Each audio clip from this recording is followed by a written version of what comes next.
welcome, and thank you for joining us for another episode of our Epic Compliance webinar series. I'm Ray Walters with Epic Compliance. I will be your host for today's session. I'm also joined here by my co-host, Mr. Jose Delgado.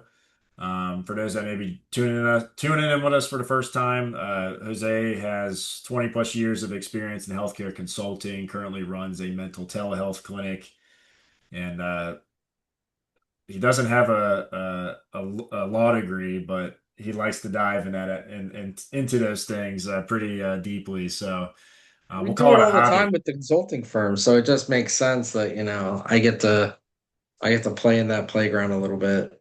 Then you deal with a lot of healthcare attorneys as well. So Yeah. um, Yeah, they're our main referral source for the consulting firm. yeah, yeah.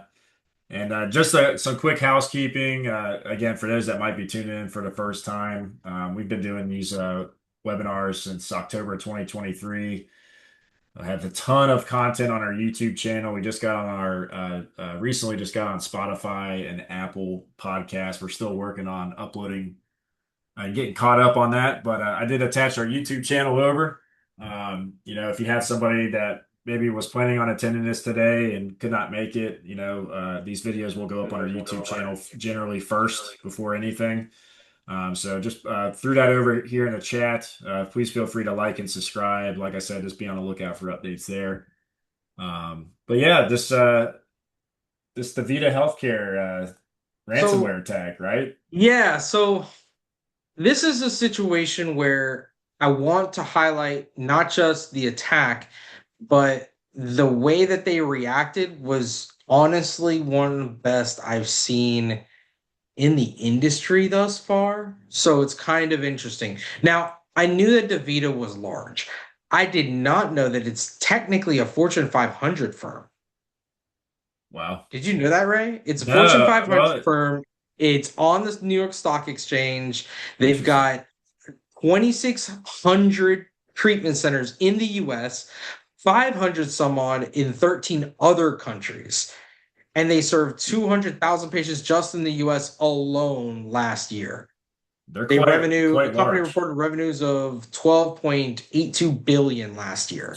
The article If says you 2,600 outpatient dialysis centers across the country. So yeah, Yeah. So I yeah, mean, you're looking at a rather large firm, and if you don't know DaVita, there's pretty much only two or three dialysis centers that are national. It's DaVita and Fresenius. yeah. So, but for the most part, this is interesting to me because the attack occurred on April the 12th, but by Monday, April 14th, they were already back in operation. Now, this is one that we wanted to talk to Rick about because what they were able to do was essentially figure out that one, the attack occurred by a ransomware group called, I have their name in here too, Interlock, whatever that means. So when they Black Cat, found Interlocked. There's all these it's crazy wild. names. I think that was what the Yeah, Change Healthcare was at Black Cat or I can't remember. Yeah, Black Cat or Alpha Uh, or whatever it is. So there, DaVita is saying that 1.5 terabytes of data was stolen. A I, terabyte is a massive amount of that's a data. lot. A Yeah. massive amount of data. But it's kind of interesting because they were able to get in, they were able to take the data. DaVita figured it out and was able to silo the areas that the of their system that was compromised, and they were still able to operate. Whereas what we've been seeing in even much smaller firms and much larger firms, they've been shut down for weeks, if not months. Jeez. Yeah. So the fact that they were able to go from, hey, we found the attack on a Saturday, and that very next Monday, we were still able to see patients is massive, Absolutely. especially considering what they do is dialysis, where if you have a patient that's on dialysis and they miss one or two appointments, they go from stable to on death's door aggressively quickly. So Very I much. thought that was really interesting and positive. But as I started digging deeper, it's not because DaVita is trying to be, looking ahead or anything like that. It's because they already have a lawsuit from last year that they're paying Oh off no. for a different situation. So they And okay. and the 2024 settlement was $3.8 million. Now, that one was due to improperly disclosed patients' personally identifiable and protected health information through a third-party web tracking tool. I think I remember hearing this. Yes. This had to do with part of their marketing and selling information that was being gathered by patients and potential patients that were accessing their website. And so probably some of those corrective actions kicked into place here. I don't really know because this attack is a month old, Sure. Well, it right? says Like in the there's no article too, really. they engaged a third party cybersecurity expert. Kind of makes you wonder. I wonder if they maybe they were involved in the first, I mean, well, so no, no, no. So it's two different scenarios, right? So this of one was course, a yeah, ransom, yeah, but the last one was them not paying attention to essentially what a business associate is. That's essentially what it right, comes down to. true, true, Because if you're using a third party web tracking tool, it's because you're marketing or you're selling that data to somebody, which makes them a business associate. true. Even if you're tracking that data for my practice information and analytics, if I don't go through proper steps, I have a problem here, right? Okay. So and there's already a class action against them that's already been filed, by the way. I think they're looking for another couple $1 million as well. But there's already, and I believe this lawsuit has been filed in Colorado where they're headquartered. But Well, anyway, it. I was gonna say it's kind of reminded me of our conversation last week about Walgreens and CVS. It's like, what was that? The first lawsuit was, what did you say, 3.5 million? I mean, yeah, so the is lawsuit that? from last year that they settled was 3.8 million. I Okay. feel like that's Now, pennies on the dollars for them, you know? well, so 3.8 million and out of 12.82 um billion, right? Is hold on. My calculator's freaking out. No worries. Um times 3.8 or 38 million. Yeah, my calculator's not even working that right. It's less than It's 5%.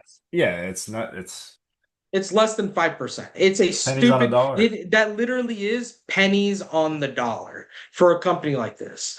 But what it does do is it gives them a black eye Oh yeah, absolutely. And this is because happening back to back at this point. well, and remember that this is the civil settlement. This has nothing to Correct. do Correct. with the settlement with the federal government for violating HIPAA. Right. This is just the settlement with the claimants, with the patients that were injured, right?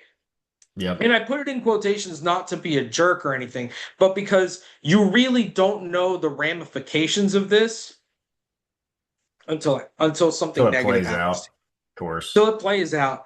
And then sadly, because of the nature of how frequent these kinds of attacks occur, you have no idea. It's extremely hard to prove that your information hit the black web and hit someone and your credit report was affected because of this one breach. Because it could have been your bank. It could have been your credit card company. It could have been your insurance company, your car insurance, your house insurance, your Yep. health insurance. Like there's so many different ways. Amazon, eBay. You can there's so many ways that your information can just be out there that it's very, very hard to isolate it to one incident, right? So It's funny. it's I saw in the article as well, it pointed out that some of the initial repercussions, their stock went down 3%. It's like we should just follow their stock tickers, all these big healthcare corporations when they're dropping Maybe there's something going on. It Well, gives us so something to talk about. their stock probably remember that if DaVita was rather aggressive with getting out there and letting everybody know, hey, we've been ransomware, right? Sure. Because if this happened on Saturday the 12th, they activated their contingency protocols Monday the 14th. The news came out with it Tuesday the 15th. Right. Reuters had it out on late the 14th, early the 15th, and everybody pulls everything from the AP and Reuters anyways, and then it just adds a little bit of extra fluff. So when you look at it that way, when we're on the 27th of May right now, and there's already a lawsuit, a class action. So, it's we're in a very litigious society. We need to be careful. We need to have contingency plans that are solid and ready to rock and roll. We need to make sure that if we're in a subsection of healthcare, that the continuity of care is absolutely crucial to patient outcome, that we are able to silo this. Like, what do you need to do your job?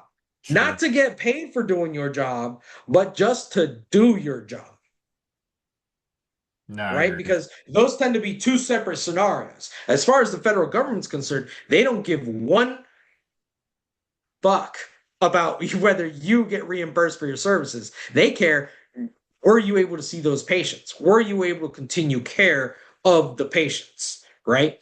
So we want to make sure that our contingency plans are extremely nice and tight. And so in order to do that, we got to test. So if you haven't tested your contingency plans yet, you could have a problem.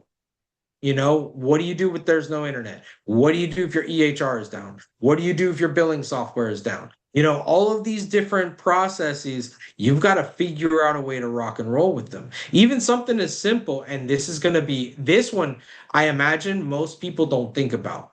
What happens if your credit card processor goes down? How many What's people your carry backup? cash or check nowadays? Yeah, I mean, not many. I carry cash in case something happens, but I don't normally use cash, right? Like it's we've gotten to a point to where most people I don't think if you're under the age of 35, you even know how to fill out a check. I can tell you right now, if I ever have to pull or write a check, I'll have to look it up on YouTube. You know what I mean? Like Like I can't. I mean, and you used to write that. You used to have to write checks for everything. You used to have a voided check to start any kind of service and send in the voided check or send a copy of a voided check. Yeah. Now you don't do that. Uh, Now you don't even need to do that piece and yeah, just Apple write Pay now. void on it, right? Like, so we've really gotten to a point to where we as an industry depend so heavily on technology, but we haven't adapted 100% to what happens when the technology goes down, right? So Something you're I'm thinking of from this as well is as far as I know, what this is part of HIPAA security policy, but there are some areas that are quote unquote addressable, right? Right. Mhm. Encryption Well, everything's requirements. mandatory now. The adjustable versus mandatory thing, it's you better have a damn good reasons why you're not doing something, right? Like the one I always use is the if you have less than 50 employees, having an anonymous manned employee hotline doesn't make any sense because you know everybody's voice. Sure. Right? Like Yeah, that one doesn't agree. make any sense for a small office and you can justify that. But for a lot of this stuff, there's no reason not to. I just feel like that nuance might maybe Nuance get is understood. massively important. Yeah, And that's where you have a consultant or a lawyer that's able to say, hey, we didn't do this because of X, right? Like, and a big one for small offices is budget. We just don't have the budget for this kind of thing. Okay, I cool. agree. But in order to make that argument, you have to have a budget of some kind, I right? agree. Like I if agree. you're a small office, you're unless you're sitting down with your accountant and you have a finance degree or you're familiar with this kind of a scenario, you're not going to sit here at the end of every year and say, "Well, we expect that we're going to have $1 million worth of revenue in the practice, and in that revenue, 40%, 50% is going to go to labor, this is going to go to this is going to go to security. You know what I mean? So you don't have that budgeted out in a pie chart, in a bar graph, in any kind of paperwork. And that's part of the setting up the defense, Yeah, I agree. right? Like a company like DaVita, a company like Blue Cross, Ascension, United Healthcare, they have budgets for their sub businesses. Their sub businesses have budgets for their locations, right? So when you're looking at these different scenarios, you've got to take a look into what is my budget for HIPAA security? That is a line item in HIPAA security. That is a line item in HIPAA privacy. That is a line item in OIG. OSHA doesn't ask you if there's a budget line item for security or anything of that nature, but it is going to ask you that same question in other ways. For example, is there new PPE Hmm. that you're looking at investing in for the firm? Is there new protocols, new products? So there's different ways that different alphabet agencies are asking for this information, but it all comes back to the end of the day, how organized are we? Right? DaVita was rather organized about this. Forget the reason why, but they were ready and prepped. So they went to contingency protocol that did not affect patient care. They were able to continue down that road. Now, I would say we need to learn from this. There's positive things we can learn from this. There's negative things we can learn from this. Positive one, hey, they did this. They were able to keep working. Cool. Let's keep going. So they showed you can silo different critical systems, but you Yeah, need to know what your critical systems are. Critical I think system that is very simple. What that do I comes. need to do my job? Yeah, exactly. And I think that trickles down into also training, right? Training your employees on these things and you know, So knowing how to react in these situations is, I think another reason why they were able to get out of this as well, not to mention, able to silo these things, but having a team on board too, that's how they're so one of ultimate. the crucial things is that you need to have somebody at the helm that is able to calm everyone around them down. You can be Steer the freaking ship. out. You can be like a duck on a pond, right? But everybody can't see and should not see your feet moving around. You Exactly. need to make decisive, quick decisions. And if you can't do that, you need to have someone you can call that can. So this Absolutely. is where consultants come into play. This is where if your practice has a lawyer or an in-house legal team or a security officer, these are the kinds of situations where, hey, this is what's happening here. You need to look at these kinds of scenarios as as if you're literally in front of your house and someone gets hit by a car, right? You're gonna run to see what's going on with that person, or you saw a car accident, you pull over to help, right? You need to point to somebody, not to say someone calling 911, but you need to point to somebody and say, you call 911, you go get that person out, you help me get this person out. You know what I mean? Like someone needs to take control and take decisive, clear action. And if you Agreed. can remain calm, other people around you will remain calm. And that just disseminates. But if you panic, everything goes to crap. I think that's a very, very much a key takeaway from this key lesson for, anybody that's a healthcare leader. That's something you can't afford to ignore. If your No. organization was hit by ransomware tonight, who are you going to call? What's your first three How are you steps? going to How handle are you going to this? handle it? Exactly. You know? Are you even going to know that the breach occurred? Yeah. Yeah. Because that's one thing that I'm like, how did you there's a lot of different ways that they could track it. Let me see in here if it says anything about how they're selling it. They claim that it was 20 terabytes of sensitive data was stolen. They attempted ransom negotiations, and the negotiations failed. So they did not negotiate with the terrorists.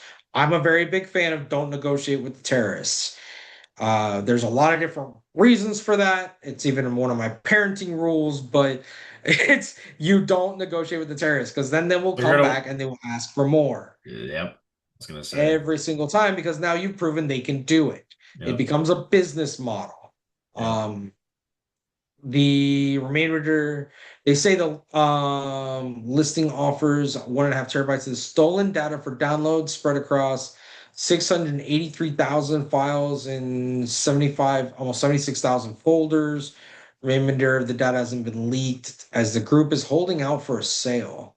Um, and they claim they have 200 million rows of patient data. So that's a large amount of data. I mean, it's Um, potentially or no. I was trying to see if there's something in this article. so yeah, Interlock 5.5 has million. had 13 confirmed attacks and 13 unconfirmed attacks since October of 2024. These guys have been aggressive. Wow. Because if you're looking at October 24, we're at the end of May. That's what, 6 months, Six 7 months? months. 6 months. That's a lot. It's a lot of ground Or covered. that's three a month. That's nuts. It's nuts. I'm very, you know, how can I put this? I would be very intrigued to see if the federal government will get to a point to where they catch one of these guys and they treat them like consultants, and say, "Hey, like what was it? The check cashing guy that Catch Me If You Can was based on? Yeah. What was his name? Something I forget. Abernathy or something like that. Yeah. Yeah. Where they just kept him on as a consultant. Hey, you work your time off by helping us catch these guys. How did you do this stuff? Because in order for us to catch these guys, You need they talent. You they need the went talent. from well, yeah, exactly, right? Like they went from really low tech methods to really high tech methods. Now they've gone back to low tech methods. Yeah. I'm curious if they're using a low tech method, like what we saw with Ascension, where it was an employee that clicked on a wrong email, or if this is more like Change, where they're just hacking individuals' emails and then just going for their old employers to see if credentials still work. So I'm very curious to see what if the method that they're using will I ever come mean, out. I agree. You Because gotta it, think it for gives you an these. insight, right? Like, how do No, I I stop a agree. bank robber? My guess is, using maybe, you know, uh the employees no longer with the organization, like you said, using their credentials, maybe from management or, maybe an ex director of some sort. I, You know what I would like to see? Actually, forget that. I would like to see AI actually be used for security. Forget using it as a tool to generate revenue, to do notes better or faster. I want the AI to handle my security. I would think that we got to get to a threshold where that's a viable option. I mean, I have no idea how far down the road we are with Imagine some of it this stuff. handling like your access controls and stuff for employees that are no longer with you. It just turns just turns their access off like that. I mean, but again, so okay, Or it that would flags be and you or would it, still need input from HR, right? Like right, right, unless it was something to where it triggered to you like, hey, so and so hasn't accessed the EHR in a while. Do you want me to delete or archive the user? right. Right? Like that could be interesting. That could be something that could be relatively easy. The trick would be people that make those decisions, are they in those critical systems? Because I don't know how many HR managers are also using the EHR, right? Like, Yeah. unless you're more of a multi role manager, HR doesn't have anything to do with the EHR. So, by HIPAA security rules alone, they wouldn't have access to the EHR. Yeah.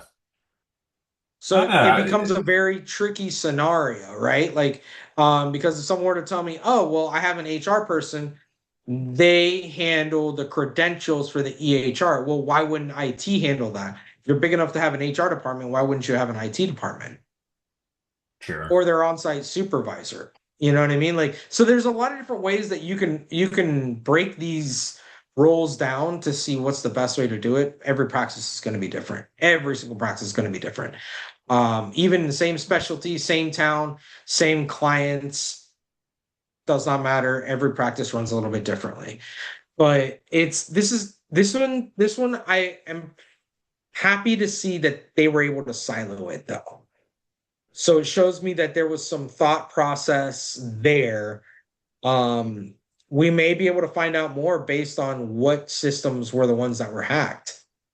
Maybe if their scheduling tool was what was hacked, that's part of their EHR. That could have been access control problems. So that could lead back to HR again, like the last couple of big ones that we've had, whether it's HR training or getting rid of old user accounts. I really don't know on that piece. But we've got to get comfortable with testing our contingency plans. We have to get comfortable with failing our own internal testing. We need to get used to this. Just like a bank doesn't like it, but they will run penetration testing, as in, hey, we're going to have somebody come in and rob us. We need to find a way to make sure that we are testing these kinds of things and preventing what we can prevent because we don't know what we don't know, right? Like, Heck, I'm maybe not that's something expecting AI us. can be used for as well. Yeah, I Testing mean, like things. the federal government doesn't expect us to be perfect, right? Yeah. Because they're not perfect by no means. They have leaks, they have breaches as well that happen all the time. Look at anything from China's military in the last 30 years. It's literally piecemealed from our stuff. But Hmm. what I mean to say is we need to get comfortable with internal failure so we can learn from it. Because if we can handle the low level, easy stuff, then the higher stuff, hey, that's gonna happen. You and I like sports. We can run the perfect defense. Hey, my corner slipped. The coverage was perfect, but my corner slipped a little bit on that turf, and that's why the receiver got free. Or hey, my middle linebacker was able to sneak in that blitz, but he flew over the quarterback. Over Right? pursued Like him. we've seen these guys do every once in a while. All of a sudden, what happens? The play doesn't get broken up the way that we intended. It was a perfect scheme. We planned for what we could. Shit happens sometimes though. Yep. Good So points. we've got to go and figure out what are the things that we can control though. If we don't know what we can control, we don't know what our critical systems are. We don't know, you know what I mean? Like these Yeah, basic scenarios, you don't know where to look when things happen. So I I agree. hope, I hope that everybody, can get a little bit more out of that. Rick would have definitely been able to give us more technical knowledge in that piece, and I know you and I would have had a ton of questions because he would We'll, have gone super techie, and we I'm can not that still techie. we'll still press them next week Yeah, let's see if something comes out by on this a then. little bit Some because I some new know update. I know yeah we'll see if something comes out between now and then and I know he had some I know he wanted to weigh in on this subject as well so we'll look to see if we can get a little more out of him on how this third party cybersecurity company was able to sort of help silo these things and you know so they were continue Yeah, to absolutely. run their practice. Absolutely. So, I mean, that's pretty much what we've got for you guys today. A little bit of a short one on our end, but we wanted to make sure that we brought the value to you one way or the other. So, highlight is, hey, they did some things good, they did some things bad. We'll find out more about what they did bad, I'm sure, in Discovery and in, different press releases. The good side, though, they knew their critical systems, they were able to silo it, and they were able to continue care without any real disruption to day-to-day operations. So, please test. If you have questions, please have them. Do the basics at the very, very least. Absolutely. And we always say this, but whether you're a solo provider or you're part of some huge national healthcare group, it all applies the same. You Yeah. gotta have these things in place. That's where The that's bigger you are, the more important the basics become, absolutely, believe it or not. absolutely. That threat So, landscape shifts. But yeah. So next week we've got Rick coming on, yeah, we got making up Rick. for. We're gonna make up, like I said, for those that might have missed what I mentioned earlier. We were supposed to interview Rick Acevedo. He is IT director.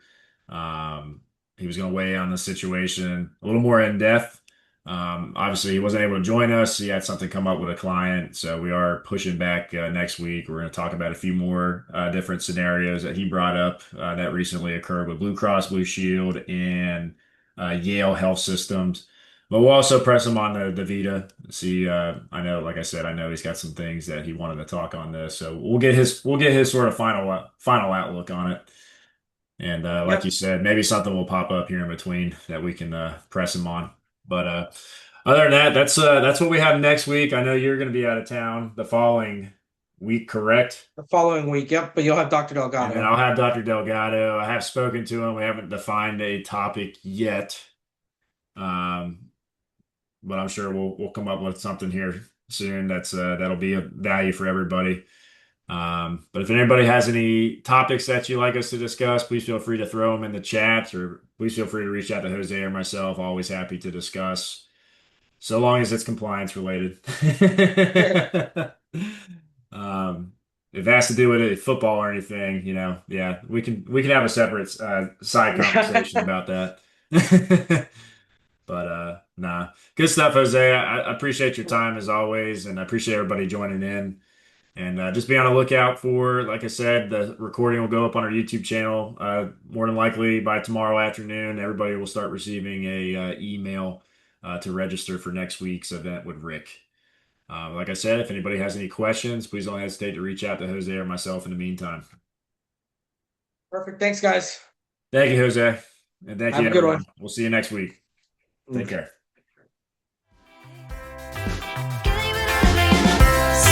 Sunshine, getting better living in the starlight, getting better living in the sunshine.